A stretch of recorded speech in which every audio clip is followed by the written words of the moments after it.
مساء الخير واهلا بيكم. ان شاء الله يعني دقيقتين كده لباقي الناس تدخل ونبدا على طول.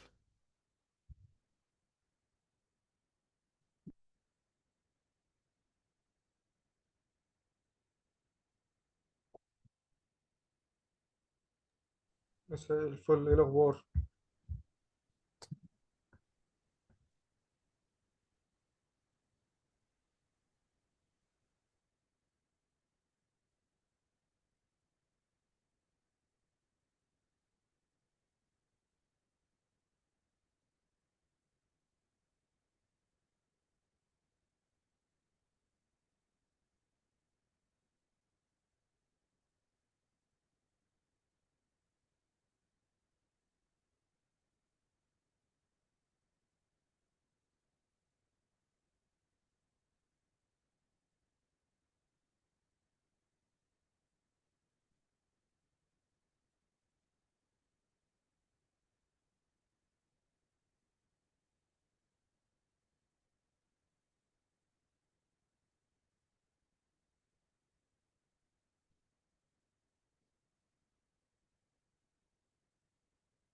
تمام، اهلا بيكم في السيشن النهارده من سيشن تعلم تركز.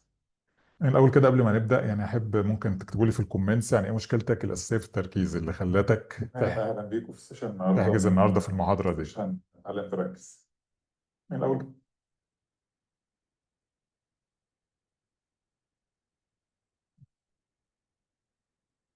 تشتت، سلمى بتقول التشتت. اوكي، كان سهى بتقول بزهق بسرعة وبتخانق حتى لو حاجة بحبها. أفنان بتقول النسيان، ضغط النفسي من مشاكل الزوجية. جاسمين. أسيل بيقول السرحان الكتير وأنا بشتغل. التشتت. أماني ضغط المسؤوليات، التشتت ومعدل الطاقة منخفض دايما. مادونا. لا، بتقول بتشتت بسهولة جدا وبزهق وما بستحملش الضغط وأنا شغالة. أنور بيقول lot of things to do without organization plus list of unfinished tasks. كل موضوع أبدأ لأنهي للأسف. يمو حسن فوزي بيقول المشكلة للأسف كتر الشغل وقلة الوقت وضغط المسؤوليات. سلوى بتقول النسيان. ما بقدرش أشتغل وأنا متحمسة أو مبسوطة جدا. نادية سلوى عبير بتقول التشتت وعدم التركيز والسرحان والنسيان. مصطفى العامل النفسي بالإضافة للملهيات. سلوى عدم التركيز. منا طلة التسويف لآخر لحظة. دكتور أيمن التشافي من الاحتراق الذاتي. جاسمين عدم الاستمرارية، ببدأ بشغف وبمل بسرعة وما بقدرش أشتغل تحت ضغط وبسرعة. فاطمة. لا، فاطمة النشرتي. تمام، يعني إن شاء الله يعني هنتعرض لجزء كبير من المشاكل دي النهاردة في المحاضرة. بس الأول يعني أحب أقول لكم يعني إيه السبب اللي خلاني أعمل المحاضرة دي، أو إيه الفكرة يعني اللي خلتني أعمل حاجات ليها علاقة بالتركيز أو زيادة الإنتاجية. يعني هو في البداية أنا الخلفية بتاعتي أصلا مهندس، يعني كنت بشتغل تقريبا 18 سنة مهندس اتصالات. بس من لو نفتكر في 2020 كان الحدث الأكبر ساعتها وأكتر حاجة مشهورة اللي هو إيه موضوع الكورونا. وقتها بقى يعني بدأ يظهر الفكرة بتاعت الحاجات الأونلاين. يعني بدأ بقى تظهر كورسات أونلاين، بدأ يظهر إن الناس تشتغل من البيت بتاعها أونلاين وهكذا. وقتها ايه اللي كان بيحصل؟ كنت مثلا اشوف قاعد كده على الفيسبوك وعلى السوشيال ميديا الاقي كورس مثلا بيخدم يعني بيشرح ان هو ايه هيوفر لي حاجه ليها علاقه بالشغل بتاعي، فكنت اتشجع واشترك في الكورس ده. بعد شويه الاقي كورس تاني ليه علاقه، مثلا انا كنت مهتم بالرياضه، يعني يشرح ازاي بقى اعمل رياضه، ازاي اعمل انظم يومي بشكل افضل بحيث ان ادخل الرياضه، فكنت اشترك في الكورس ده. وهكذا بقى الاقي حاجات ايه بتجذبني ان انا اشترك، فكنت ببدأ أشترك فيها. لكن اللي لاحظت إن أنا إيه كنت ببدأ متحمس قوي، أبدأ أشوف درس درسين، لكن أفقد الحماس وأدخل على إيه كورس تاني أو على حاجة تانية أنا كنت مشترك فيها أو أشترك في حاجة جديدة وهكذا. برضو في نفس الفترة دي كنت عايز أكتب كتاب اتعلم تركز. اللي كان بقى يحصل ساعتها إن أنا كنت إيه يعني مخصص لنفسي ساعة يوميا عشان أكتب جزء من الكتاب، متوقع إن أنا أخلص مثلا 3 4 صفحات في خلال الساعة دي. اللي اكتشفته كان ممكن الساعة كلها تمر ومفيش غير يعني جزء بسيط جدا اللي كتبته لا يتعدى 3 4 أسطر. وبرضه كان في نفس الفترة دي بقى كان المفروض أنا بشتغل من البيت، يعني ما كنت على الأقل بوفر وقت المواصلات بقى. يعني كنت على الأقل مثلا طبيعي في الأيام العادية كنت في المواصلات دي بتضيع مني ساعتين ثلاثة. في الوقت ده توقعت بقى إن خلاص إن هيبقى ما فيش مواصلات، فالمفروض الوقت كبير، فكنت عايز بقى أدخل روتين إن أنا ألعب رياضة في الحياة بتاعتي. لكن بالرغم من كده كنت بلاحظ اليوم كله بعمل فيه حاجات كتير جدا، يعني دايما مشغول، بس ما فيش ولا حاجه فيهم بحس ان انا انجزتها. يعني مش قادر ادخل الرياضه في الروتين اليومي بتاعي، مش قادر اعمل مثلا حتى زيارات اجتماعيه، حتى ما كانش في مجال للترفيه رغم ان اليوم كله مشغول. بدات بقى وقتها ادور إيه اللي ممكن تكون المشكله، يعني ازاي احل حاجه زي كده. انا عندي وقت وكل حاجه، لكن مش قادر اعمل الحاجات المهمه في حياتي. عمال اتشتت بقى، ادخل من كورس لكورس واتنقل من حاجه لحاجه لهكذا. فحضرت بقى كورسات ليها علاقه بالموضوع، قريت كتب ليها علاقه بالموضوع، توصلت ان في حاجات بتتعمل بتنفع، في حاجات ما بتتعمل معايا ما بتنفعش، وهكذا لحد ما لقيت ان الحل هو في سيستم. السيستم ده بيبقى عامل زي نظام تشغيل كده لليوم ككل، يعني بيخلي التركيز بالنسبه لي حاجه بتحصل بشكل تلقائي. يعني انا مش بقعد اركز ان انا في حاجه معينه بقى اقعد يعني اقول لا لازم اعمل الحاجه دي واقعد بقى ابذل طاقه كده ومجهود عشان اعملها.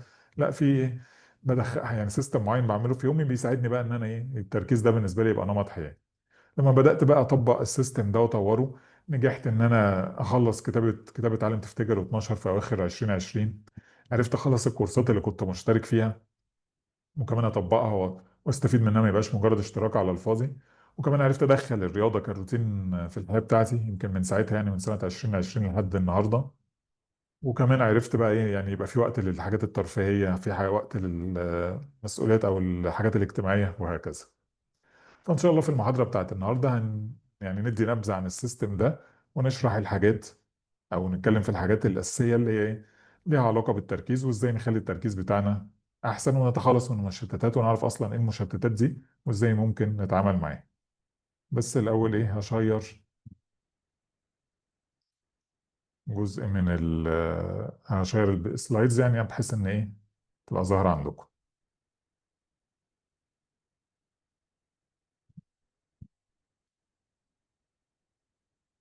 بإذن الله بقى في المحاضرة بتاعت النهاردة هنتكلم أول حاجة عن فوائد التركيز، نعرف ليه التركيز ده مفيد بالنسبه لي وليه اصلا مهم ان اركز. لان في ناس ممكن تقول يعني انا مش مشكله التركيز بالنسبه لي، يعني انا خلاص كده كده الحياه بتاعتي ماشيه ومش مستاهله بقى ان انا اركز من او ابذل مجهود يعني ان اعرف ازاي اركز وهكذا.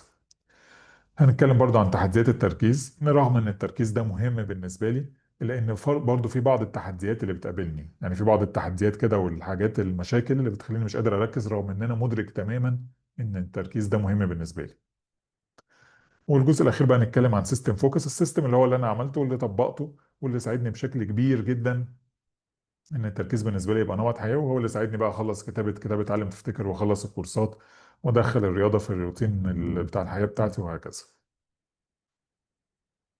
وبرضه زي ما احنا متعودين على الناس اللي بتحضر معايا محاضرات، يعني دايما اللي بيحضر بيبقى فيه اللي بيكمل المحاضره للاخر، بيبقى في عرض مميز لكورس من الكورسات اللي هنعملها قريب. فمهم طبعا ان احنا نحضر المحاضره للاخر عشان نستفيد بالعرض ده.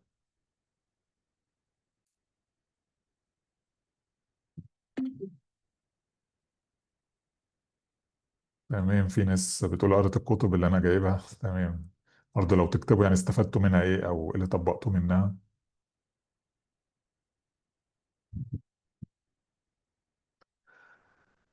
أول حاجة بقى إيه أهمية التركيز؟ يعني ليه التركيز مهم؟ يعني ليه مهم أصلا نحضر محاضرة زي المحاضرة دي؟ طبعا لأكتر من سبب. أول سبب فيهم إن في العصر الحالي اللي إحنا عايشين فيه، يعني دايما تلاحق يعني بسبب السرعة بقى واللهوجة معظم الناس بتعمل الشغل بتاعها بجودة قليلة. يعني تلاقي الواحد يعني خلاص بيبقى مستعجل مشتت من عنده اكتر من حاجه بيعملها، فبيعمل الشغل بتاعه مش احسن جوده ممكنه. فبالتالي الشخص اللي هيكون بيعمل حاجه بتركيز عالي جوده الشغل اللي بيعمله هتكون عاليه جدا، فبالتالي هيكون مميز في المجال بتاعه. لان صعب ان انت تطلع شغل بجوده عاليه الا لو انت مركز بشكل عميق جدا في الكورس او الحاجه اللي انت في الحاجه يعني اللي انت بتذاكرها او في المهمه او الشغل اللي انت بتشتغله. يعني في واحد اسمه إريكسون، دكتور يعني إريكسون ده متخصص إن هو بس بيشوف الناس اللي بتوصل للقمة في مجالها بتوصل إزاي. يشوف مثلا الشخص اللي هو وصل للقمة في مجال الرياضة، وصل للقمة في مجال حاجة علمية، وصل للقمة في مجال حاجة هندسية، الشغل بشكل عام. لا، ان هما في حاجتين اساسيتين هما اللي بيخلوا الشخص يوصل لاعلى قمة في المجال بتاعه. الحاجة الأولى إنه بيعمل شغل عميق أو شغل جودته عالية، اللي هو بينتج إن هو ناتج إن هو بيشتغل بشكل عميق أو يعني تركيز عميق. والحاجة التانية إن هو إيه، بياخد فيدباك عن الحاجة اللي بيعملها. يعني لو انت عايز توصل للقمه في مجالك، مهم ان انت تعمل الحاجه اللي بتعملها بتركيز عالي، وتاخد فيدباك بقى من اللي انت عملته. يعني تشوف بقى مين اللي ممكن يساعدك في ان هو يديك فيدباك حسب بقى طبيعه شغلك، مثلا حد معاك في الشغل، زميلك، حد مديرك في الشغل. وتشوف ايه الحاجه اللي تقدر تحسنها، وتحسنها المره اللي بعدها بجوده عاليه وبتركيز عميق اعلى، وهكذا، بحيث ان دايما الشغل بتاعك يكون في افضل جوده ممكنه. المشكلة التانية بقى، أو يعني الميزة التانية من أو الأهمية التانية من أهمية التركيز، هو إن إحنا في العصر الحالي اللي إحنا موجودين فيه بقت المنافسة شرسة جدا، لدرجة إن في ناس يعني إيه مقلقة كده إن حاجة زي ال AI هي اللي تاخد مكانها في الشغل بتاعها. ففي الحقيقة الحل بتاع المشكلة دي برضو هو إن أنت تبقى مركز بشكل عميق جدا في الحاجة اللي بتعملها. يعني تخيل مثلا كده، أنت عندك لو أنت مثلا صاحب شركة او صاحب عمل وعندك اتنين موظفين، واحد كل ما تساله على حاجه يقول لك طب استنى اروح ادور في الايميلات، اصلا انا مش فاكر بالظبط الموضوع ده حصل امتى، اديني بس ربع ساعه كده او نص ساعه افكر. اديني تقول له اطلب منه مثلا اعمل تقرير معين او شغلانه معينه، تلاقيه بدل ما يعملها في ساعه وانت عارف الوقت بتاع ساعه ياخد 5 6 ساعات. واحد تاني بقى كل ما تقول له على حاجه تلاقيه يعني في ظرف يعني اقل من دقايق وهو رد عليك. يعني لو في ميل معين بتلاقيه عارف يطلع الميل في ثواني ويبعت لك الميل ده. في تقرير معين بيشوف الوقت بتاع التقرير ده لو بياخد 10 دقايق ربع ساعه بيعمله في الوقت ده، وهكذا. فانت هتفضل تشتغل مع مين اكتر؟ بالتاكيد مع الشخص التاني. الشخص التاني لو دايما مركز في الحياه بتاعته وفي الشغل بتاعه، فبالتالي بيقدر يتميز في المجال بتاعه. فلو انت عندك يعني فرصة معينة لواحد فيهم، بالتأكيد إن تلاقيه مثلا في الشغل أو تعمل له أي حاجة مفيدة في الشغل بتاعه أو في الكارير بتاعه، بالتأكيد هتفضل الشخص التاني. وأنت نفس الفرصة، نفس الفكرة، لو عايز تترقى في الشغل بتاعك، عايز تتميز في المجال بتاعك، فالحل هو إنك تعمل الحاجة اللي بتعملها بتركيز. حتى الاي اي رغم التقدم بتاعه اللي وصل ليه في الوقت الحالي، الا ان دايما في ناس بتفضل العنصر البشري. وبالتالي بتحس ان النتائج اللي بتطلع من العنصر البشري احسن من الاي اي. يعني زي ما انت مثلا كده دلوقتي تدخل مثلا على فيديو او حاجه معموله بالذكاء الاصطناعي او بالاي اي، هتحس ان في حاجه مش طبيعيه، حاجه كده يعني فيك كده، حاجه مش حقيقي. وتفضل ان هو يكون واحد طبيعي اللي بيكلمك. فنفس الفكره، في ناس بتفضل مهما يكون مجالك الاي اي يعني طغى فيه، لكن انت برضو تقدر تتميز لو بتعمل الحاجه اللي بتعملها بتركيز عالي، فبالتالي الجوده اللي انت هتعملها تكون افضل شيء ممكن. الاهميه الثالثه بقى من اهميه التركيز ان هو بيساعدك تتعلم مهارات جديده. يعني احنا في العصر الحالي اللي احنا فيه، كل ما تبقى مركز ان انت تتعلم حاجه جديده، كل ما هيبقى الجوده بتاعت الحاجه دي تتعلمها في شكل اسرع، وبالتالي تقدر تتميز اكتر في الشغل بتاعك وفي المجال بتاعك. انا عاده الناس اللي بتبقى مثلا بتحضر دراسات عليا، مش بتعمل، او حد مثلا رائد اعمال، بيضطر يتعلم حاجات جديده في الموضوع. يعني مثلا محتاج يتعلم التسويق، محتاج يتعلم البحث اكتر، محتاج يتعلم ايه مهارات مختلفه. فانت لما تكون الحاجات دي بتحضر لها خطه كده وتعرف ازاي هتتعلمها، وتحدد وقت معين عشان تتعلمها، لو انت يعني الوقت ده بتشتغل فيه بتركيز عالي، بدل ما كنت بتاخد مثلا 5 6 ساعات عشان تتعلم حاجه معينه، لا انت في خلال ساعه او نص ساعه تقدر تتعلم نفس الحاجه دي.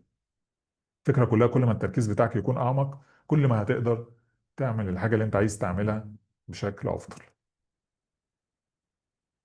زي ما احنا شفنا التركيز ليه أكتر من فوائد. طبعا دي أبرز 3 فوائد احنا اتكلمنا عنهم، لكن طبعا في فوائد كتير جدا للتركيز. بيساعد بقى إن أنت تزود الإنتاجية بتاعتك زي ما قلنا.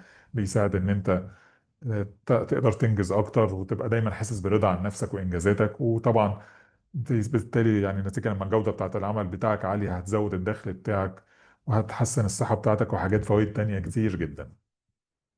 الا ان بالرغم من كده احنا بنقابل مشتتات، مش بنقدر يعني رغم ان احنا مقتنعين باهميه التركيز، الا ان في بعض المشتتات اللي فعلا بتمنع ان احنا نركز بافضل طريقه ممكنه. طب ايه بقى يعني المشتتات دي؟ طبعا في مشتتات كتير وحاجات كتير بتمنع التركيز، لكن ابرزهم اللي احنا هنتكلم عنهم دلوقتي. اول حاجه فيهم تعدد المهام. بمعنى ان انت يعني تعمل اكتر من مهمه في نفس الوقت. احنا في الحقيقه العقل بتاعنا كل حاجه يعني ليها جزء معين في العقل بتاعك. يعني انت مثلا لو عايز تكلم واحد صاحبك او تكلم اي شخص، في جزء من عقلك هو اللي بيساعدك انك تتكلم. عايز مثلا تكتب تقرير او ترد على الايميل، في جزء تاني من عقلك هو اللي بيساعدك تعمل المهمه دي. فانت لما تقعد تتنقل من مهمه لمهمه، انت بتقعد بقى تهلك عقلك، يعني بتخليه يتنقل من الجزء الاولاني للجزء الثاني، وبعدين تعمل حاجه ثالثه يتنقل الجزء الثالث، وهكذا. بالظبط كده، كأن عندك كمبيوتر او عندك موبايل وشغلت عليه يعني اكتر من تطبيق. النتيجه هتكون ايه؟ ان التطبيق او الموبايل بتاعك هيبقى بطيء جدا، ومفيش اي تطبيق فيهم هيشتغل بالكفاءه اللي انت عايزها. فنفس الفكره، يعني في حاجه اسمها بقايا التركيز. يعني انا دلوقتي بركز ان انا بكتب الايميل، ورحت فجاه في نفس اللحظه وانا بكتب الايميل برد على واحد صاحبي في التليفون، هاخد جزء من التركيز بتاع المهمه الاولى ادخله معايا في المهمه الثانيه، وبالتالي المهمه الثانيه مش هعملها بافضل جوده، وكمان المهمه الاولى هتكون الجوده بتاعتها قليله. فالناتج ايه؟ هتلاقي صاحبك اللي بيكلمك ده ممكن تكون اتفقت معاه على حاجه وانت بتتكلم ونسيت بقى الحاجه دي بعدين، وتلاقيه بيكلمك عشان يتابع معاك، هيكتشف ان انت ناسي اصلا الحاجه دي، وممكن تسبب مشاكل بينك وبينه. الايميل اللي انت كتبته هتلاقي كاتب فيه حاجه غلط، والشخص التاني هيرد عليك يقول لك لا ده في حاجه ناقصه، المفروض تظبط كذا وتعمل كذا، وتقعد بقى ايه، اعتقادك الغلط ان انت كنت كده بتوفر الوقت، لا انت ضاعفت الوقت اللي انت كنت بتعمل فيه الحاجه اللي بتعملها. يعني لو كل مهمه فرضنا هتاخد منك ساعه، انت لما تعمل اتنين مع بعض في نفس اللحظه هتاخد بدل الساعتين هتاخد 3 4 ساعات. عكس بقى الاعتقاد الشائع ان الناس بقى بتقول اصل انا عندي القدره ان انا اعمل اكتر من مهمه في نفس الوقت، خصوصا البنات او السيدات يقولوا اصل انا ايه، يا ربنا خلقنا كده بنقدر نعمل مالتي تاسك. الحقيقه دي يعني طبعا خرافه ومش حقيقيه. ولو انت لما تيجي تركزي ان انت او تشوفي انت الاوقات اللي بتعملي فيها مالتي تاسكينج، هتلاقي ان انت في اخر اليوم طاقتك تقريبا مهدره، حاسه بتعب، يعني مش قادره تعملي اي حاجه. حتى لو في وقت متاح هتحسي باهلاك كده، وانك مش قادره تعملي اي حاجه، لان انت ايه، اهلكت عقلك من ان انت عماله تتنقلي من جزء لجزء لجزء. وما فيش، وحتى لو بتنجزي الحاجات دي بيتم انجازها مش بافضل جوده ممكن.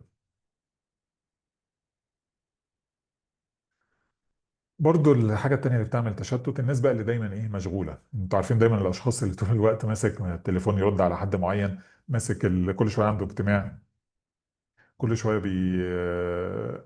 بيعمل حاجة على الكمبيوتر بتاعه. لما تيجي تسأله آخر اليوم بقى إيه الحاجة اللي أنت عملتها، أو إيه الحاجة اللي فعلا اللي أنت أنجزتها، تكتشف إن هو يعني إيه، لما يجي يفكر مع نفسه كده لا مفيش أي حاجة تم إنجازها.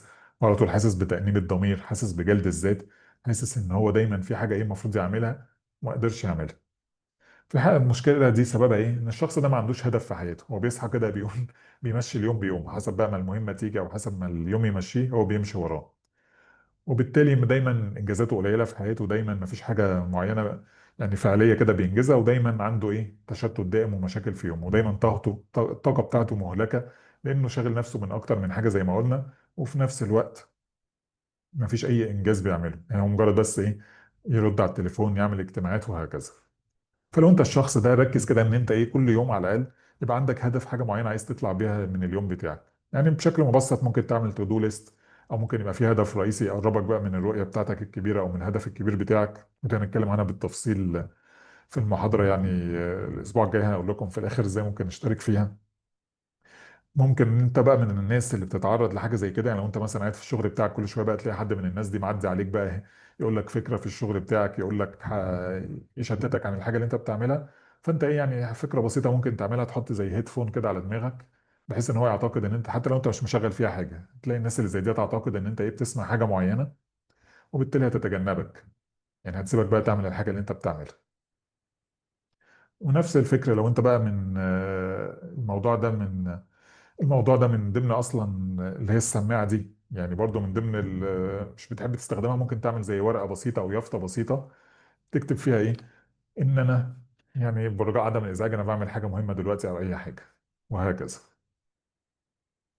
طبعا المشكله الثالثه بقى، والحاجه الثالثه اللي بتعمل تشتت، اللي هي الديجيتال ديفايسز او الاجهزه الرقميه، اللي هي الموبايلات، السوشيال ميديا، والحاجات اللي معظمنا بنعاني منها في العصر الحالي. ان انت ايه يعني، دايما خلاص بقى عندك في كريفنج كده، او بقى في رغبه داخليه ان انت دايما حتى لو انت بتعمل اي مهمه بتاعتك، دايما عايز تسيب اللي انت بتعمله وتجري عشان تمسك الموبايل، تشوف حد بقى صاحبك بعت لك ايه، تسمع صوت نوتيفيكيشن، فتقعد بقى تفتح ملف جوه عقلك كده، يا ترى مين بقى اللي رد عليا، يا ترى دي رساله جديده، مين اللي بعت لي الرساله دي، يا ترى البوست اللي انا كنت عامله على الفيسبوك كام وصل دلوقتي لكام لايك، وتلاقي بقى حاجات من النوعيه دي. تلاقي رغبه كده ان انت تسيب اللي بتعمله وتمسك الموبايل. فالحل البسيط يعني، ابسط حل لحاجه زي كده، اولا ان انت تقفل ممكن ايه النوتيفيكيشن بتاع الموبايل بتاعك، بحيث ان وانت شغال ما يجيلكش اي حاجه ايه تشتتك عن مصدر التركيز بتاعك. لان انت حتى لو ما مسكتش الموبايل، سمعت بس صوت النوتيفيكيشن، انت كده فتحت ملف في عقلك وهيقعد بقى يشتغل، يا ترى مين اللي بعت الرساله دي، يا ترى هرد عليه بعد كده اعمل ايه، وهتنسى الحاجه ايه او تتشتت من الحاجه الاساسيه اللي انت بتعملها. وهو ده السبب. يعني كان في ناس دايما بتشتكي لي تقول انا بعمل يعني مثلا الكتاب، بقرا كتاب ولا حاجه المفروض اخلص جزء معين، مثلا اقرا فصل معين في ساعه، انا بقعد فيه 3 4 ساعات وبكتشف ان انا ما خلصتش ربع الجزء اللي انا كنت عايز اعمله. فهو ده بيكون المشكله، لان انت اصلا لما مجرد بس يعني جالك النوتيفيكيشن ده عشان ترجع لنفس الدرجه بتاعت التركيز بتاعتك بتحتاج على الاقل 20 دقيقه. فتخيل كده الحاجه اللي كان المفروض تخلص في ساعة، انت كل جالك بس 3 نوتيفيكيشن اثناء الساعة دي، فاخرت نفسك كمان ساعة زيادة. فالحاجة اللي بتخلص في ساعة تخلصها في ساعتين، وهكذا. عشان كده مهم ان انت يا اما تقفل نوتيفيكيشن، تحط الموبايل في مكان تاني، وتبعد بقى الموبايل عنك. يعني العقل اصلا بيستسهل، فلو انت الموبايل ده حاطه في مكان بعيد هو بقى هيستسهل، هيقول انا يعني هقعد اتعب نفسي واقعد اشوف الموبايل موجود فين او افتح السوشيال ميديا والكلام ده. لا، يعني يحس ان الموضوع صعب، فيخليك ايه، يسهل لك الموضوع ان انت تكمل في الحاجة اللي انت بتشتغل فيها دلوقتي. فزي ما احنا شفنا كده، يعني في اكتر من حاجة ممكن تشتتني. طبعا في حاجات تانية كتير، بس دول ابرز ال3 حاجات اللي ممكن يشتتونا. فاكتب لي كده في الكومنتس ايه الحاجة اللي من المشتتات دي اللي انت حاسس فعلا انها يعني انت بتفرق في حياتك، او لو عندك مشتتات تانية ممكن تكتبها. يعني اكتر حاجة بتشتتك مثلا، هل الاجهزة الالكترونية، ولا هل تعدد المهام، ولا هل انت من النوع اللي دايما مشغول وما فيش هدف في حياتك فبالتالي دايما مشتت، ولا حاجة تانية غيرهم؟ هدى بتقول الأجهزة الرقمية، أسيل بيقول السوشيال ميديا وتعدد المهام، يسرا بتقول لا عدت بسرعة ما لحقتش أقراها، تعدد المهام الأجهزة الرقمية. سهى بتقول تعدد المهام والأجهزة الرقمية، حسين تعدد المهام في نفس الوقت، الأجهزة الرقمية سارة حازم، الهاتف سمية، موبايل، الموبايل يعني تقريبا في إجماع على الموبايل والسوشيال ميديا. عندي كراكيب في دماغي، احنا بنذاكر من الموبايل أصلا. طبعا فكرة ان احنا بنستخدم الموبايل في الشغل بتاعنا واحنا بنذاكر من الموبايل، دي برضو ايه، ممكن نظبطها. يعني احنا ممكن نقفل اي حاجة غير الحاجة اللي احنا بنشتغل فيها. يعني انا مثلا شغلي ان انا ايه، برد على الرسائل، فخلاص ما افتحش قدامي غير تطبيق الرسائل، ما اقعدش بقى ادخل شوية على السوشيال ميديا، الانستجرام اشوف مين بعت لي ايه، ادخل على الفيسبوك وهكذا. اخلي اي حاجة انا مش بستخدمها الدخول ليها صعب. وطبعا لو اقدر انقل الشغل بتاعي على حاجة تانية غير الموبايل يكون افضل. غادة بتقول ثقل المهام،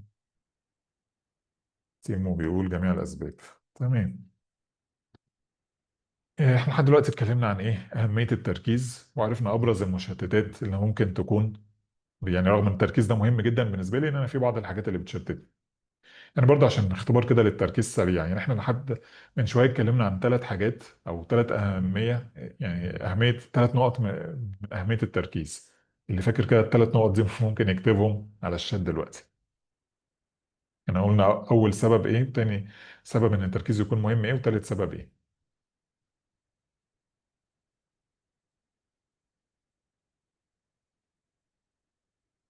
يعني اللي فاكر تعدد المهام والانشغال. هدى بتكتب زيادة الإنتاجية.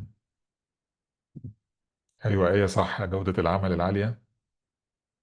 وبالظبط عايز بالظبط أنهم مظبوطين. تمام. المنافسة آية مظبوط. سمية بتقول إنجاز المهام بدقة كبيرة مظبوط. تمام، معظمكم الحمد لله مركز. تمام، حلو أوي. يبقى احنا اتكلمنا لحد دلوقتي عن أهمية التركيز والمشتتات وإزاي إيه ممكن نتعامل مع جزء منها. في حاجة بقى مهمة، يعني دايما الناس ايه بتشتكي لي منها، تقول وخصوصا الناس بقى اللي هم مثلا في الرينج اللي هم فوق السن ال 30 بقى وداخلين على ال 40، يقول ايه، انا اصلا انا عندي احساس كده ان انا كان زمان تركيزي اعلى من دلوقتي. فهل ده بقى بسبب السن، وهو ده بقى حاجة طبيعية وحاجة جينية ان انا ايه كل ما اكبر في السن كل ما تركيزي يقل؟ في الحقيقة برضو دي خرافة جديدة من خرافات التركيز، وما فيش اي علاقة بين ان السن الكبير وان التركيز يضعف. ان انا اعرف ناس عندهم معديين يمكن ال 70 وال 80 سنة، وما شاء الله التركيز بتاعهم اعلى بكتير من ناس عندهم 30 سنة. ده ليه بقى؟ لان الشخص ده دايما حريص على ان هو يدرب تركيزه. طب ازاي بقى بندرب تركيزنا؟ يعني احنا زمان قبل كده في الماضي، ايام بقى ما كنا في المدرسه او في الجامعه والحاجات في الفتره دي، كنا بنحب بقى نعمل حاجات زي مثلا كلمات متقاطعه، نلعب شطرنج، سودوكو، الحاجات اللي من النوعيه دي. الحاجات اللي زي دي كانت يعني ايه بتقوي العقل بتاعي، وصلات المسؤول عن التركيز بتاعي في العقل. يعني بالظبط كده كأني كنت بروح الجيم ومستمر بقى عمال ارفع اثقال، فبالتالي العضلات بتاعت جسمي ده قوية وبتقدر تشيل ايه اثقال اكتر. اللي حصل بقى بعد ما انخرطنا بقى في الحياة المهنية والحياة العائلية، يعني تجنبنا بقى ونسينا الحاجات اللي كنا بنعملها زمان. فبالتالي العضله بتاعت التركيز بتاعتي رجعت تضعف. فلما اجي ارجع اعمل حاجه بقى محتاجه تركيز، يعني كاني بقى رجعت الجيم من اول جديد بعد فتره انقطاع، وعايز بقى اشيل نفس الاثقال اللي كنت بشيلها زمان، بالتاكيد مش هقدر. لان انا ايه توقفت عن الحاجات اللي كانت بتساعدني ان انا اركز اكتر، او ان انا ايه اضرب التركيز بتاعي. فالحل ببساطه هو ان ارجع اعمل الحاجات البسيطه اللي كنت بعملها زمان. يعني نشوف بقى الفرق اللي هي الفرق بين الصور مثلا اللي كنا بنلعبها زمان، اشوف العب سودوكو، العب شطرنج، حاجات ايه من النوعيه دي، ارجع ليها من اول وجديد. وارجع لها بالتدريج كده، حتى لو ما خدتش اكتر من 15 دقائق يوميا، بس مع الاستمراريه هلاقي التركيز بتاعي رجع زي الاول ويمكن احسن. فاحنا دلوقتي هنعمل ايه اختبار بسيط من الحاجات اللي كنا بنعملها زمان. يعني انت دلوقتي شايف صورتين، الصورتين المفروض شبه بعض ما عدا 7 اختلافات. فاللي يلاحظ بقى اي اختلاف من الاختلافات دي، بس طبعا يكون اول مره يدخل معايا وما شافش التمرين ده قبل كده، ممكن يكتبهم في الكومنتس. غيداء بتقول السحاب. تمام، ده واحد فيهم. شجرة ورا الحجر، تمام. الحجر العصافير. طائر اللي فوق طائر اتجاه الطيور، 3 عصافير، شجرة. حجر الأسود، تمام. السمكة. السحاب والعصافير واتجاه السمكة، الشجرة. اتجاه السمكة، اتجاه السمكة، جميل. اتجاه الطائر، الطائر بالعكس، شجرة. حجر في اليمين في المية. تمام، حلو أوي. تقريبا أنت قلت 6 اختلافات، ناقص الاختلاف السابع لحد دلوقتي ما فيش حد قال عليه.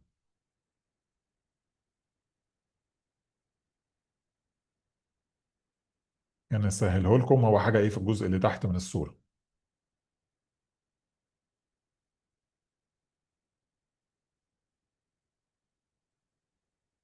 يعني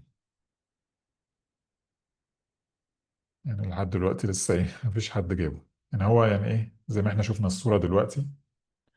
يعني هو الرجل بتاعت البطة اللي تحت، يعني في ناحية الشمال فيها زي غشاء كده، وناحية اليمين مفيش فيها الغشاء ده. هم دول بقى اللي عليهم دوائر حمراء، هم ال7 الاختلافات اللي معظمكم قالوا. فحاجة زي كده لما احنا يعني شوف، يعني حد يقول لي كده برضه الفيدباك بتاعه، هل لما انت كنت بتعمل التمرين ده هل بقى كنت حاسس بالتركيز عالي؟ يعني مايكل كنت بتقول من شوية ان انت مشتت، هل كنت مشتت دلوقتي؟ مايكل توماس. ولا هل في حد كان عنده اوفر سينكينج؟ هل حد بقى كان بيفكر في حاجة حصلت الماضي، حد فكر في حاجة كانت هتحصل في المستقبل كأفكار؟ تمام. انا شفت كلنا او معظم الاجابات ان احنا ايه كلنا كنا مركزين وعايشين بس في اللحظة واحنا بنعمل التمرين. اللي عملناه بقى دلوقتي ان احنا ايه، يعني كأنك بقى بتشيل كده يعني وزن خفيف. يعني وزن خفيف خليك ايه يعني كأنك بتبدأ تمرن عضلة التركيز بتاعك. فلما نستمر على حاجات زي كده كل مرة هتلاقي العضلة بتقوى اكتر، وده بينعكس عليك بقى في باقي الحاجات في حياتك اليومية. يعني الناس بقى اللي بتسرح لما تيجي تكلم حد وتحس ان انت تهت منه، لو مش بتقدر تركز في كتاب او في حاجة بتذاكرها لفترة كبيرة، مش بتقدر تركز في الشغل بتاعك، مع الوقت هتلاحظ ان الحاجات دي بتقل بنسبة كبيرة جدا، لان كده ايه عضلة التركيز بيحصل لها يعني تقوية. برضو ده يعني لو انت ما كنتش الصورة التانية دي لو انت ما كنتش قبل كده يعني شفت الصورة دي معايا، يعني شارك بقى فيها المرة دي. يعني الصورة دي عبارة عن مجموعة طوب بس في وسطهم في حاجة مختلفة. فايه الحاجة المختلفة دي؟ بس اهم شرط ان انت ما كنتش شفت الصورة دي قبل كده. فاللي لاحظ الحاجة المختلفة في الصورة يكتبها في التعليقات.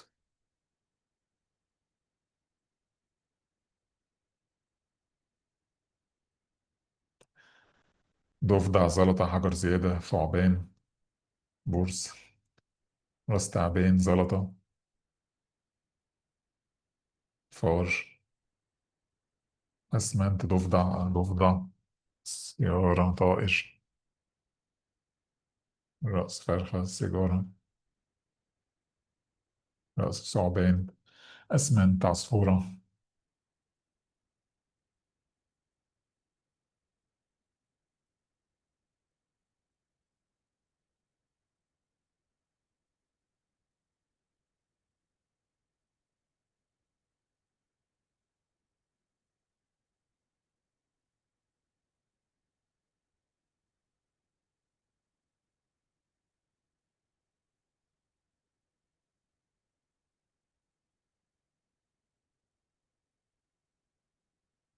شايفين دلوقتي في الصورة. يعني زي ما احنا شايفين دلوقتي هي سيجارة. فطبعا اللي جابها من أول مرة، لو فعلا دي أول صورة تشوفها أو أول مرة تشوف الصورة دي، فمعنى كده تركيزك نسبته كويسة. يعني محتاج تعدل حاجات بسيطة. تمام، هو الصوت كده مظبوط صح؟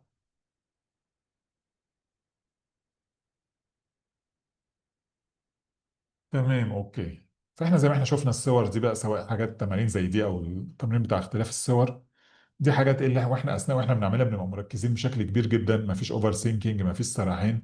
يبقى كل تركيزنا في الموضوع ده. وطبيعي طبعا ان بعضكم يحس بصداع لان حاجه ايه مش متعود عليها. عارف بالظبط اللي بيروح الجيم وبيلعب بقى له فتره منقطعه وبيلعب تمارين، يعني تمارين او مش متعود عليها بقاله فتره، بيحس كده ان جسمه ايه هلكان وجسمه مكسر بعد ما يروح. فنفس الفكره ان انت لو حسيت بصداع في الاول ده طبيعي، لان انت ايه مش معود نفسك على التركيز فبتبدا تركز. فدي حاجه طبيعيه جدا.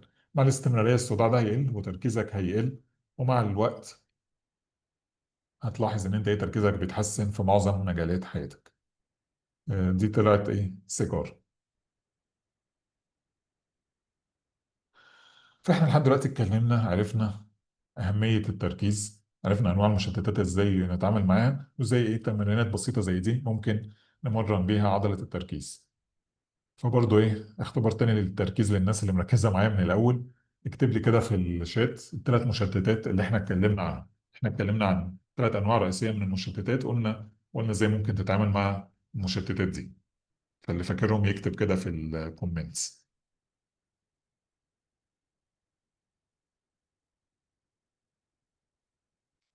إيه الثلاث مشتتات؟ الأجهزة الرقمية وتعدد المهام، تعدد المهام، الأجهزة الرقمية، الأجهزة ممكن أقفلها المهام، تعدد المهام والأجهزة الرقمية، الشغل الدائم، السوشيال ميديا. تمام حلو أوي. يعني معظمكم قلتم مظبوطين، اللي هم تعدد المهام والأجهزة الرقمية، والشخص بقى اللي مشغول طول اليوم بسبب إن مفيش هدف في حياته أو مفيش هدف في يومه، فإيه أي حاجة بتسحب التركيز بتاعه. مظبوط حلو أوي. الحمد لله معظمكم مركز لحد دلوقتي. اخر بقى جزء هنتكلم فيه النهارده اللي هو الجزء ايه بتاع سيستم فوكس. السيستم اللي انا قلت لكم بيساعد بشكل كبير جدا، ان هو لما انا طبقته على نفسي وعلى الناس كتير اشتركت معايا في السيستم ده، ان هو التركيز ده يبقى بالنسبه لها نمط حياه. وبقى بالفعل قدرت اخلص الكورسات اللي انا كنت مشترك فيها، قدرت اخلص كتاب اتعلم تفتكر، قدرت اخلص ادخل الرياضه في الروتين اليوم بتاعي وهكذا. برضو ايه محتاجين نركز بقى في الحروف اللي انا هقولها دلوقتي برضو عشان نسأل فيها بعد شويه. اول حاجه حرف الاف اللي هو فايند يور اوبجيكتيف او حدد هدفك. لان ايه دي حاجه مهمه جدا. يعني ناس كتير ما بتبقاش مدركه الاهميه بتاعت الحاجه دي. يعني حد يجي يقول لي كده اصل انا مشتت. طب انت مشتت عن ايه؟ إيه الحاجه اللي انت مش قادر تركز فيها؟ يقول لي انا مشتت كده بشكل عام. ده لان هو ما عندوش حاجه عايز يروحها او ما عندوش يعني وجهه عايز يتوجه ليه. انا بالظبط كده كانك في القاهره وعايز تروح اسكندريه، كده انت محدد هدفك. لا واحد تاني بيقول انا ايه نازل كده اركب العربيه بتاعتي واقول له طب انت رايح فين؟ مش عارف يعني هتمشى كده في الشارع. فايه اللي هيحصل؟ هيقعد يهلك العربيه، هيقعد يتمشى من هنا لهنا، وهيقعد ايه يعني حاسس بتشتت كبير ومش قادر، والبنزين بتاع العربيه هيخلص ومفيش حاجه معينه عارف يوصل لها. عشان كده مهم جدا تبقى في هدف محدد في حياتك. وده هنتكلم عنه بالتفصيل في المحاضره بتاعت الاسبوع الجاي، وهقول لكم برضو بعد شويه ازاي ممكن نشترك فيها الناس اللي هتكمل معانا لاخر المحاضره. ده كده بالنسبه حرف الاف. الحرف الثاني اللي هو حرف الاو اللي هو اورجنايز يور انفايرمنت، اللي هو ازاي تنظم البيئه بتاعتك داخليا وخارجيا. خارجيا بقى دي هنتكلم فيها بعد شويه، ازاي بقى تنظم المكان بتاعك بحيث ان انت ايه لما تنظم المكان بتاعك ده تديك طاقه كده. يعني انت احيانا بتدخل مكان بتحس انك عايز تنام، زي مثلا واحد قاعد على السرير عايز يذاكر، بالتاكيد طبعا هينام لان عقلك رابط ان المكان ده هو مكان الخمول ومكان النوم. فهنعرف، وفي اماكن تانية بتدخلها بتحس بتركيز وتحس بنشاط. فهنعرف بقى ازاي تظبط المكان اللي انت بتعمل فيه مهمات محتاجه تركيز، ان هو يبقى تركيزك فيه اعلى قدر ممكن. وداخليا بقى او خارجيا هتعرف بقى ازاي ده خارجيا. داخليا هتعرف ازاي تنظم المهم انك تنظم النوم بتاعك، تنظم الاكل بتاعك، تنظم انك تدخل رياضه في الروتين بتاعك، لان كل ده بيديك طاقه. عشان لو هنرجع تاني نفس المثال بتاعنا ان انت ممكن ايه تكون مثلا عايز تروح اسكندريه ومتحمس ليها وفرحان بيها وكل حاجه، لكن العربيه بتاعتك ما فيش فيها بنزين، فده برضه مش هيخليك توصل لهدفك وهيخليك تحس بارهاق متشتت. الحرف الثالث بقى اللي هو حرف السي اللي هو كرييت يور بلان. انك تعمل خطه بقى عشان توصل للهدف ده. يعني اللي هي في المثال بتاعنا القاهره اسكندريه، اللي هو الجي بي اس بقى اللي تمشي عليه، تعرف ازاي بقى تقسم يومك بشكل بسيط، وشكل ايه مبني على الطاقه، يعني مش مبني على الوقت. احنا اللي كنا بنعمله ان احنا بنبني الجدول بتاعنا، نقول مثلا من الساعه لكذا لكذا هعمل حاجه معينه، من كذا لكذا هعمل حاجه تانيه. تكتشف بقى ان وقت التنفيذ انت مش قادر تنفذ الجدول ده، وتحس ان الجدول يعني مضغوط، وتحس بارهاق، وبعد شويه تقول لا انا خليني ماشي كده ايه بعشوائيه زي ما انا كنت ماشي افضل. فده لانك مش بتنظم الوقت حسب الطاقه بتاعتك. يعني كل واحد فينا بيبقى عنده ايه، يعني ممكن زي ما هبه بتقول كده تايم بلوك. كل واحد فينا برضه بيبقى عنده مستويات من الطاقه متغيره في خلال اليوم.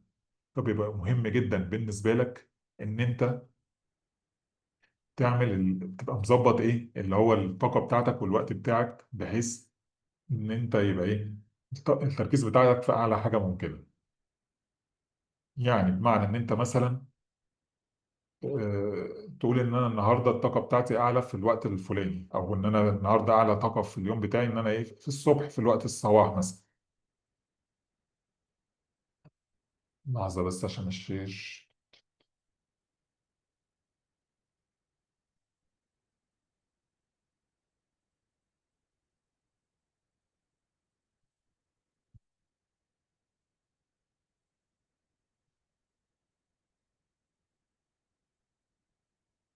لحظه بس معايا في حاجه كده في الشير، في الشير بتاع السكرين فاظبطها.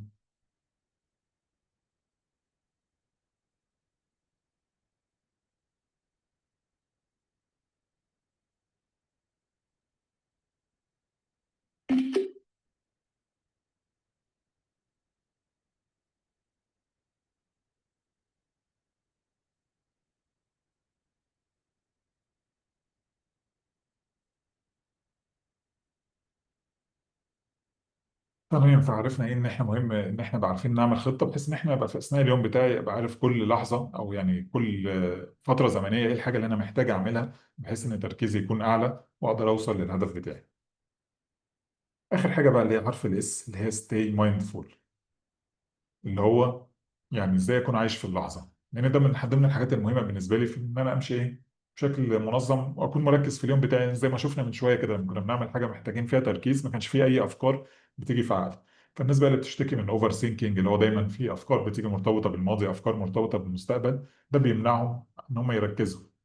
فبالتالي هو لما يكون عنده يعني بتعمل المهمة معينة وانت كلك تركيز في المهمة دي، بتوصل بقى لحالة الفلو او حالة التدفق، اللي هي الحالة اللي احنا بنوصل لها مثلا لما تشوف فيلم مثلا عاجبك، تقرا رواية عاجباك، بتبقى مندمج تماما في الموضوع ده ومش حاسس بأي حاجة حواليك.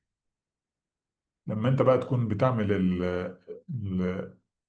لما البتاع ده عادة بيحصل بشكل عشوائي، ان انت ايه يعني بتبقى بالنسبة لنفسك كده خلاص، يعني انا بشوف فيلم عجبني، بشوف مش عارف ايه، حاجة حصلت بشكل عشوائي يعني مش انت متعمد.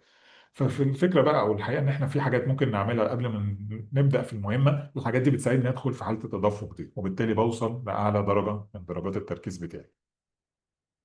فاحنا ايه زي ما شفنا ده كده بشكل عام السيستم بتاع فوكس.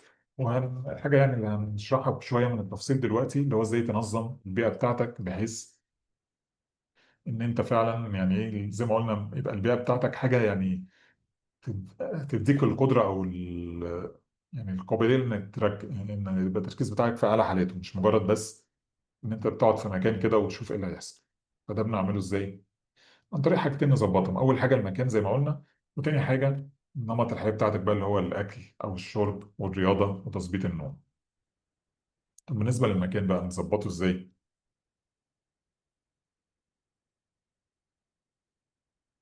إن أول حاجة، لحظة معايا برضه عشان.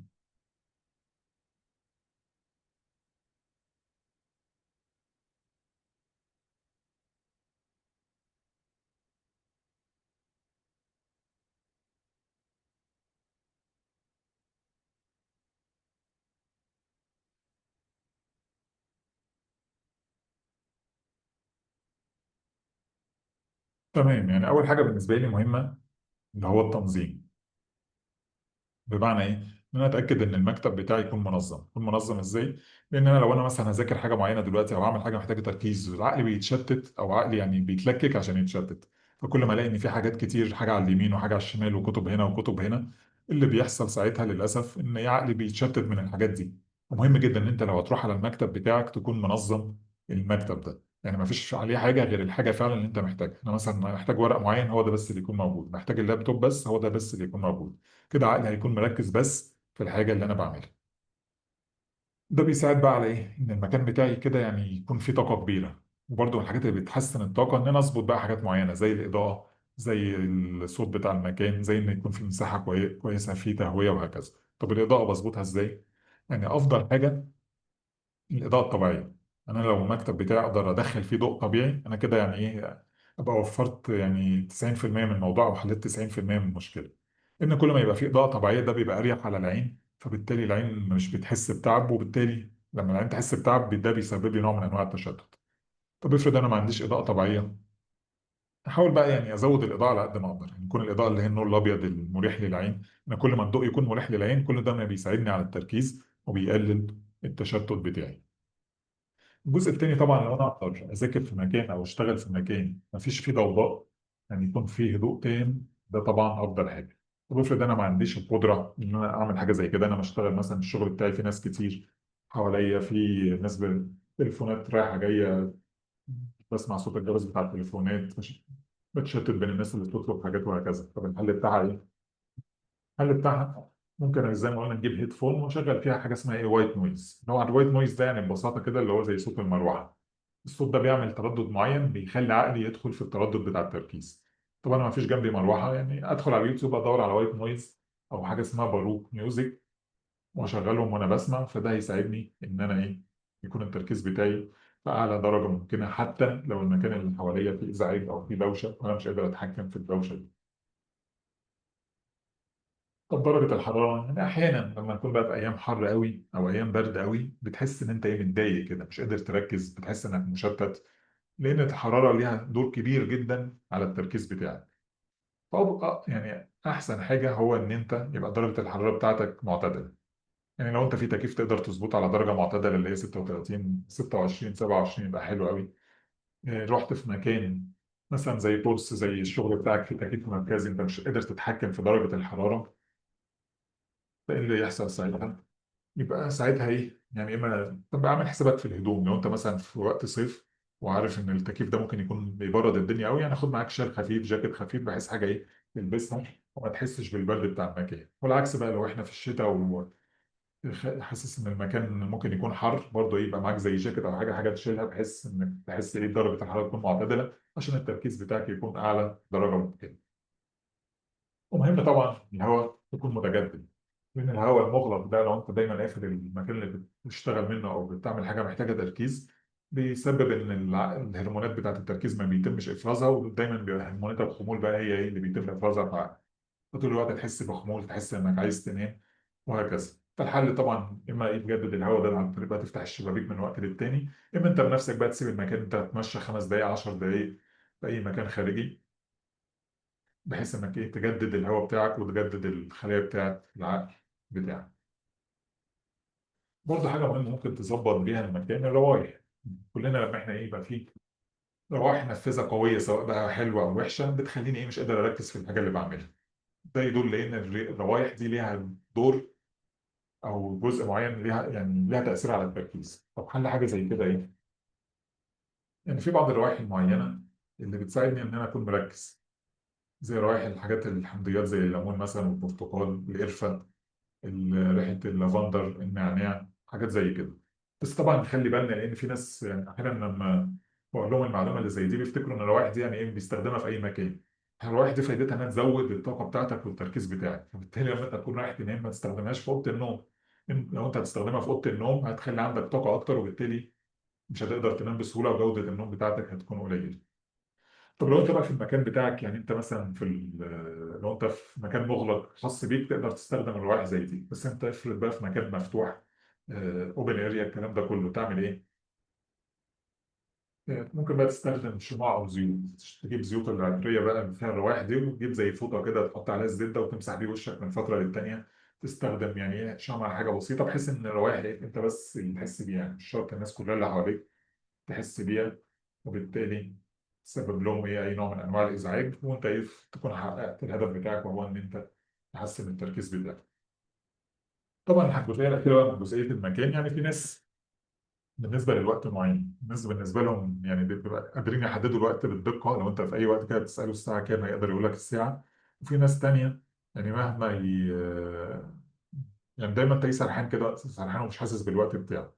الناس اللي هي المجموعه الاولى دي دايما تلاقيهم لابسين ساعه في الايد بتاعتهم، والناس التانية مش فارقه معاهم بقى، بيبص على ساعه الموبايل كل فتره وهكذا. برضو الناس الاولانيه دي يعني لو انت اتفقت معاه تقابلك الساعه 8، بتلاقيه فعلا الساعه 8 بالدقيقه جاي في المكان. النوع التاني لو قلت له 8 لو جالك 9 يعني بيحس انها حاجه عاديه ومفيش فيها اي مشاكل. فمن الحاجات المهمه اللي بتخليك تركز انك تتبع الوقت، انك تخلي كل مهمه لها وقت معين وتلتزم بالوقت ده. طب حاجه زي كده تعملها ازاي في المكان بتاعك؟ انك تبقى في ساعه تحطها في مستوى النظر بتاعتك، تقعد تشوف الساعه ليه، الساعه وصلت لايه من وقت للتاني، وتتجنب بقى ساعه الموبايل او الكمبيوتر، لان انت ايه دول ممكن يشتتوك. ممكن لما انت بقى من فتره للتانيه كده تشوف الوقت بتاعك على الموبايل او الكمبيوتر، تلاقي نوتيفيكيشن او حاجه فتشتتك اصلا عن المهمه الرئيسيه اللي هي عايز تشوف الساعه كام. فحل حاجه زي كده، تظبط المكان بتاعك، تحط فيه ساعه مرئيه بحيث ان انت تراجعها وتتتبع التركيز بتاعك من وقت للتاني. وزي ما احنا شفنا هي حاجات بسيطه ممكن اظبط بيها المكان بتاعي، بتخلي المكان بتاعي يديني ايه تركيز اعلى وطاقه اعلى لما ادخل اعمل فيه اي حاجه انا محتاج فيها تركيز، زي اظبط الضوء، اظبط الصوت، اظبط الروائح اللي موجوده، اظبط درجه الحراره، اظبط ان يكون في ساعه وهكذا. وزي ما قلنا بقى يعني برضو من ضمن الخطوات حرف السي ان هو كرييت بلان. يعني الهدف ان انا في الاخر بيكون عندي جدول زي ده كده، اكون محدد بعمل فيه ايه كل حاجه بناء على الطاقه بتاعتي وبناء على المهام اللي موجوده في اليوم بتاعي. وحرف اليو اتكلمنا فيه، وحرف الاس اتكلمنا فيه. في يعني برضو كده ايه اختبار سريع كده نشوف الناس كانت مركزه معانا ولا لا. يعني في بعضكم كتب ايه يعني الاختصار بتاع سيستم فوكس على في الشات. فاللي ما خدش باله بقى من الموضوع ممكن يكتب تاني كل حرف من الحروف عباره عن ايه. يعني حرف الاف ايه وحرف الاو ايه والسي ايه واليو ايه والاس عباره عن ايه.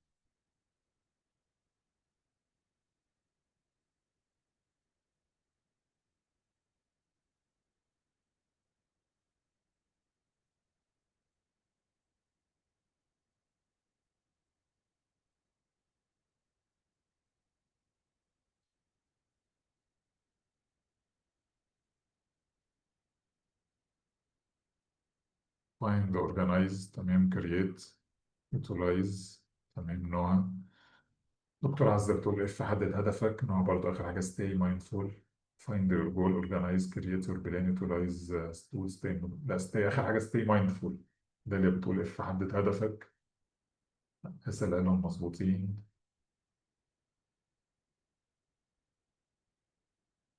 وده برضه قالتهم مظبوطين. تمام، حلو قوي. جميل، معظمكم مركزين لحد دلوقتي. طب بالنسبه للمكان احنا قلنا ايه في، عشان نظبط المكان في بعض الحاجات اللي ممكن نعملها، ايه الحاجات بقى اللي ممكن نظبط بيها المكان؟ برضه ممكن اللي فاكر كده يكتب لنا في الشات.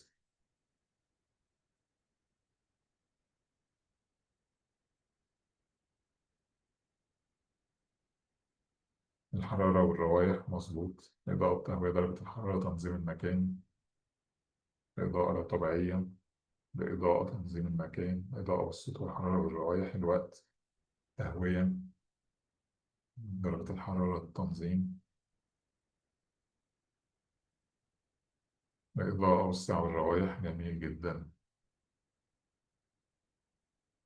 تمام، يعني احنا ايه زي ما احنا شفنا في محاضرة النهاردة، اتكلمنا أول حاجة عن أهمية التركيز، وعرفنا 3 حاجات إن هو هتخليك تعمل عمل جودته عالية، هتخليك تتنافس أو تبقى في مستوى متميز في المنافسة اللي احنا موجودين فيها في العصر الحالي.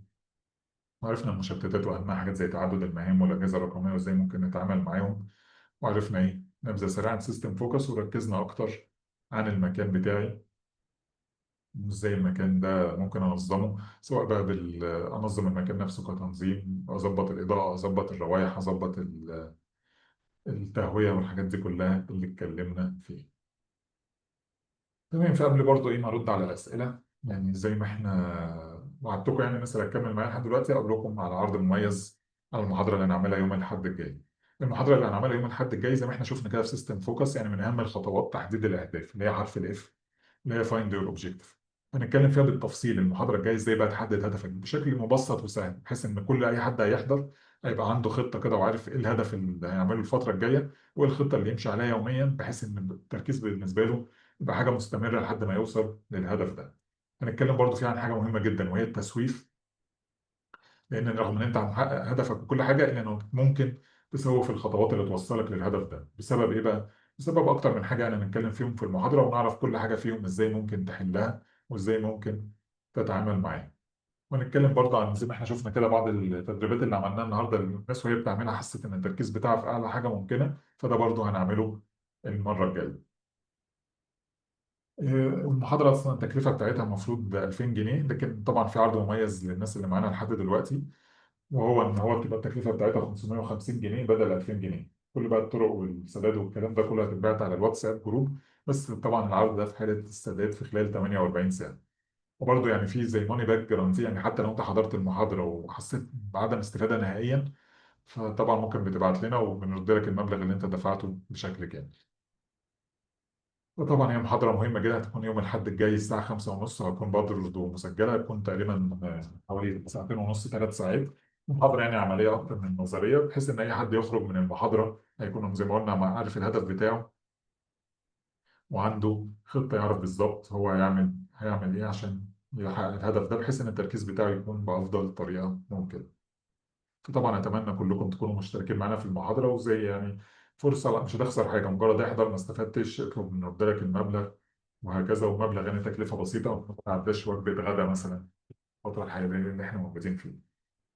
ودلوقتي انا معاكم، لو في حد عنده اي اسئله، حد عنده اي تعليق يحب يشارك باي حاجه، فممكن اسئله ليها علاقه بالمحتوى اللي احنا اتكلمنا فيه، اللي ليه علاقه بالتركيز النهارده، او اي حاجه في المحاضره بتاعت التركيز بشكل عام.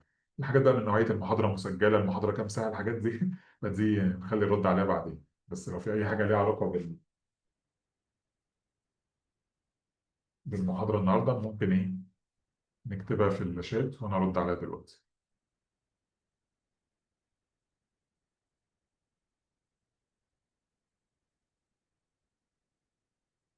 يعني الكتب، سلمى بتقول الكتب اللي انا اتكلمت عنها في اول المحاضره، لو تقصد الكتب اللي انا كتبتها، اللي هو كتاب اتعلم تتعلم وكتاب اتعلم تفتكر. يعني كتاب اتعلم تتعلم بيتكلم عن ازاي تحسن تقنيات التعلم بتاعتك، يعني واحد بيذاكر مثلا ازاي يتعلم بشكل اسرع ويستفيد من اللي هو بيتعلمه، مش مجرد بياخد المعلومه وينساها.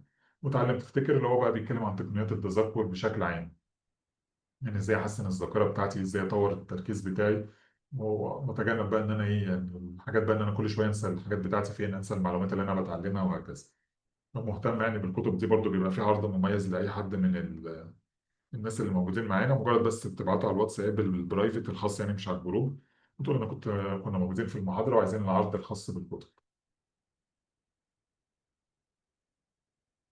شهاب بيسال لو انا عندي هدفين عاوز احققهم. هو طبعا لو انت بتتكلم عن الحته بتاعت المالتي تاسكينج، للاسف يعني عقلك مش هيساعدك. افضل حاجه ان انت تعمل خطه. الهدف الاولاني شوف عايز المده بتاعته امتى والفتره بتاعته امتى، وتعمل الخطه تمشي عليها، واول ما تخلصه تبدا في تحقيق الهدف التاني. يا اما كده هتفضل ماشي على الاثنين، ممكن فعلا تحقق الاثنين، بس كل واحد فيهم مش هيبقى في افضل جوده ممكنه. ولو كل واحد فيهم مثلا فرضنا هياخد شهر، الهدفين مع بعض هياخدوا مثلا ممكن يوصلوا 5 6 شهور.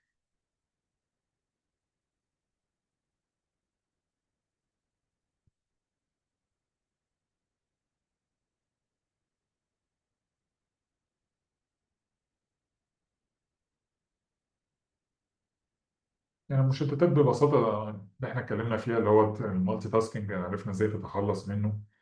ان انت تبقى مركز في حاجه واحده بس في الوقت الواحد. الديجيتال ديفايسز اللي هي الاجهزه الالكترونيه والموبايل والحاجات دي، ودي حلها ببساطه ان انت تحطه في مكان تاني او تقفل النوتيفيكيشن.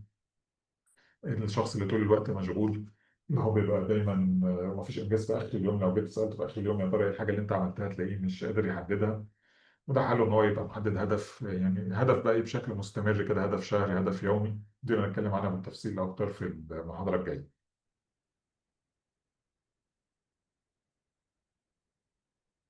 اه، اوتلايز تولز اللي هي الادوات بقى اللي هي حرف اليوم. يعني طبعا ادوات كتير بتحسن التركيز، من ضمنها مثلا تمرينات شبه اللي احنا عملناها النهارده.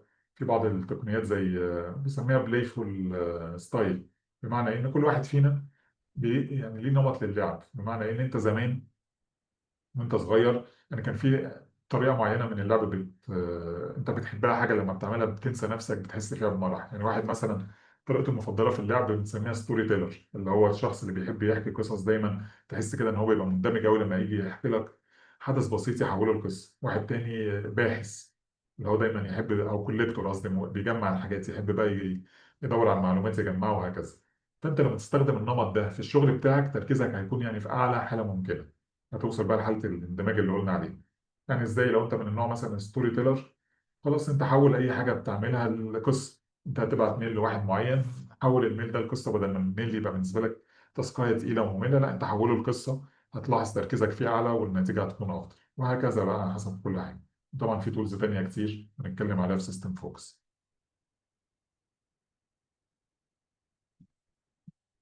هو سلوى بتسأل عن محاضرة يوم الأحد، هنتكلم عن الذاكرة، واحنا نركز عليه المحاضرة بتاعت يوم الأحد، المشتتات وازاي تحط هدف. بس الذاكره دي بتبقى يعني تحصيل حاصل للتركيز، يعني كل ما تركيزي يكون اعلى كل ما ذاكرتي هتكون افضل.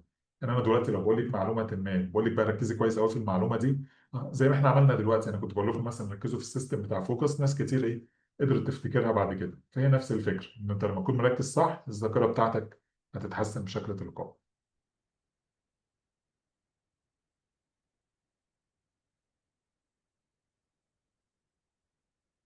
مادونا بتقول حاولت اخطط وحطيت هدف وبدات، لكن المشكله في الوقت المحدد للمهمه، معدل الطاقه بيكون منخفض حتى لو اكلت او نمت وارتحت بشكل كافي. طبعا دي ليها اسباب كتير وليها حلول كتير. اول حاجه مهم ان احنا نتاكد ان الهدف ده هدف فعلا انا حابه، مش هدف يعني شكله حلو كده في المجتمع بتاعي. تاني حاجه ان اشوف بالظبط الوقت، يعني من خبرتي كده اجرب مره واتنين. يعني مش لازم مثلا اقول الحته دي من الهدف هتاخد ساعه ولازم اموت نفسي عشان الساعه دي، لا ممكن تكون بتاخد ساعتين وانا قدرت الوقت غلط. بعمل يعني الجدول ده ما يبقاش حاجه ثابته كده، لا اعدل فيه واظبط منه لحد ما اتوصل لافضل ايه وقت ممكن الهدف بتاعي. يعني لو شايف التاسكايه هتاخد مني ساعتين وانا كنت محدد له ساعه، ممكن ايه تاني يوم اظبط التاسكايه دي تاخد ساعتين وهكذا. وبرده الاكل والنوم ده ليه طرق كتيره بحيث ان هو فعلا يديني طاقه ما بيسحبش مني طاقه. يعني في ناس كتير بتاكل كويس وبعد ما تاكل ايه تحس بخمول كده، تقول عايز اريح شويه، وتعرف ان كده في مشكله في الاكل بتاعنا. لان الاكل فايدته ان هو بعد ما تاكل لو انت حاسس انك تعبان قبل الاكل، لا يبقى انت بعد الاكل تحس بطاقه وتحس ان انت ايه التركيز بتاعك اعلى.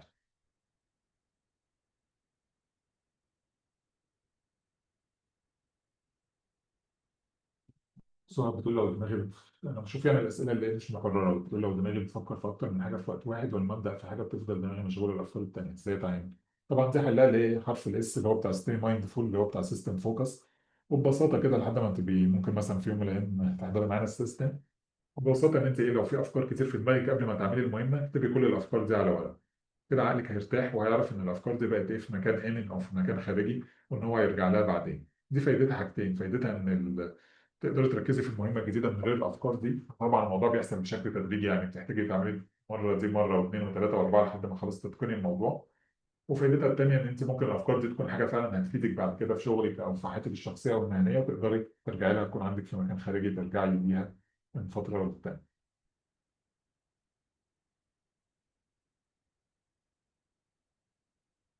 طبعا بالنسبه لمايكل بيقول لي يعني اختصر لسؤاله وعنده حاجات كتير مش عارف يركز في ايه فيهم بالظبط.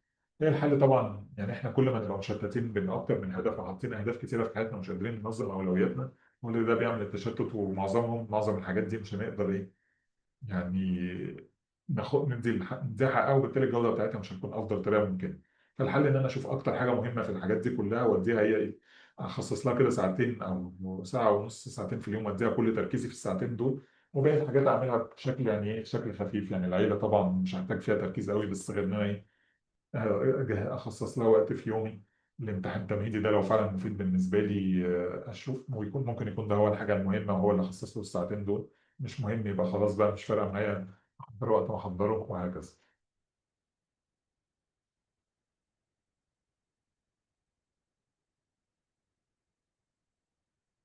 يعني بالظبط، يعني عبده بيقول الحاجه اللي احنا تعرضنا ليها، بيقول ان ايه ممكن يكون يعني هو مش بيشوف يعني مش اول ما يجي له التشتت يجي له نوتيفيكيشن بتاع الموبايل بيبص عليه، لكن مجرد بس ان هو فتره بيفتح الرسائل يلاقي ان في مثلا 100 رساله المفروض يرد عليهم، بيفضل شاغل عقله بالموضوع ده. هو ده حقيقي في الحال ان انت ايه لما تكون داخل على حاجه محتاجه تركيز، يعني تتجنب تماما ان انت تبص على الموبايل او تفتح اي ملف فعال.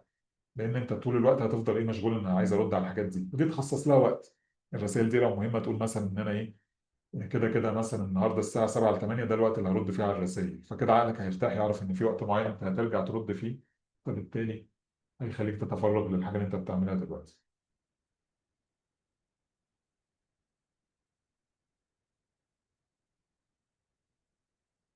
تمام. جان بتقول الناس اشترت الكتب، كان في عرض طبعا مع الكتب ان هو اللي بيحجز الكتاب وبيقراه، قصدي اللي بيشتري الكتاب وبيقراه بيبقى فيه بيبعت لنا ان هو بيبقى فيه سيشن يعني بعد ما يخلص قرايه الكتاب عشان يتاكد ان هو خلص قرايه الكتاب.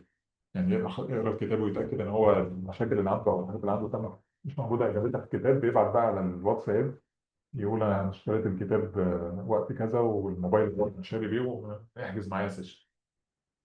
بس يبعت يعني احنا بيبقى صعب لان مش كل الناس بتخلص القرايه في نفس الوقت، فمش بنتابع معاهم كل شويه عشان نشوف هم خلصوا القرايه ولا لا. هو اول ما يخلص بيبعت لنا وبنعمل معاه السيشن.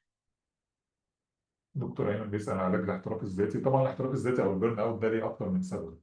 يعني مثلا من ضمن الاسباب اللي زي ما كان مايكل بيقول من شويه اللي ايه، ان انا حاطط اهداف كتير قوي في حياتي وعايز اوصل لها في نفس الوقت، فحل حاجه زي كده ان انا احدد الاولويات.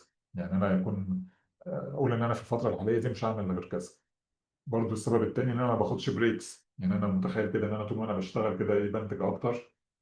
بينما احنا عارفين يعني زي ما يكون عندك مثلا برتقاله كده وبتعصرها، اول ما تعصر البرتقاله بتنزل العصير بتاعها.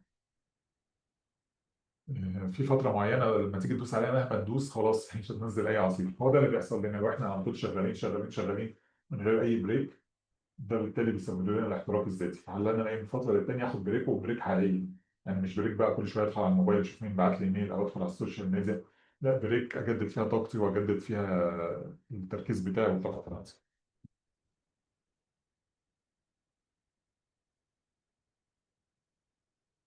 الجيم بتقصده اللي هو بشتغل تحت ضغط، بس اللي هي فكره الديدلاين. يعني طبعا الديدلاين ده اصلا من الحاجات اللي احنا بندعو ليها ان انت ايه يعني المهام بتاعتك ما تسيبهاش مفتوحه. يعني لو انت عايز تعمل حاجه مهمه في حياتك وما فيش حد بيتابعك عليها، انت حط لنفسك ديدلاين. يعني قول انا عايزه مثلا اكتب بحث معين، محدش بيتابع البحث ده، حاجه مثلا في الرساله بتاعتك لو بتحضري دكتوراه او حاجه زي كده، قول لا انا المفروض اخلصها مثلا في يوم كذا في وقت كذا.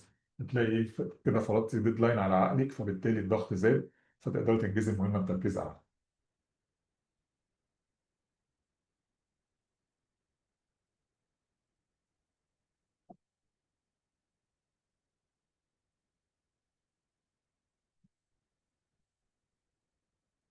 برضه فكرة اللي بتقولها من ناتاليا سامي اللي هي بتقول أحيانا بتتشتت بسبب إن المعلومات صعبة، فبتحاول تركز وتبدأ تعمل ريسيرش وتفقد تركيزها بمجرد ما تمسك الموبايل.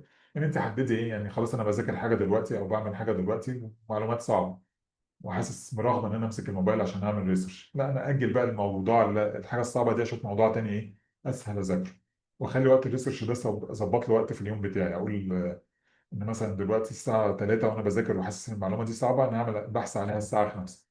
ده كده بيجبر عقلي ان هو مش مجرد ما يحس ان هو عايز يمسك الموبايل يمسكه، فبالتالي يزود عضله التشتت ويضعف عضله التركيز. لا، بيكون مركز بس ان هروح انا فعلا اعمل ريسيرش وبحث على الانترنت وكل حاجه في وقت معين، هو ده بس الوقت اللي خاص بالبحث والريسيرش بتاعي. ده كده ايه بقوي عضله التركيز.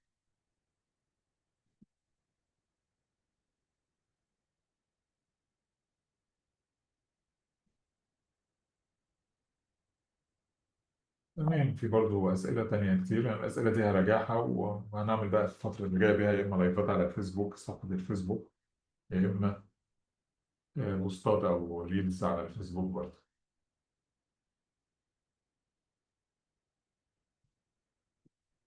تمام. شكرا لكم. زي ما قلت لكم يعني في عرض مميز جدا، هبعت لكم برضه العرض ده على الواتساب جروب.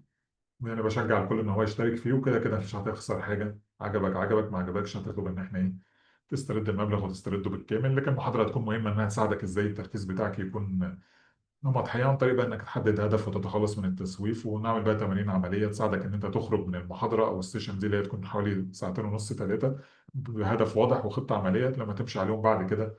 هتلاحظ ان تركيزك فرق معاك بشكل كبير جدا، والتشتت قل بأكبر قدر ممكن. والعرض زي العرض يعني زي ما احنا قلنا ان هو عبارة عن بدل 2000 جنيه هيكون 550 جنيه في حالة الحجز في خلال 24 في حالة الحجز خلال 48 ساعة. فشكرا لكم، إن شاء الله نتقابل في محاضرات تانية وفي كورسات تانية. شكرا لكم.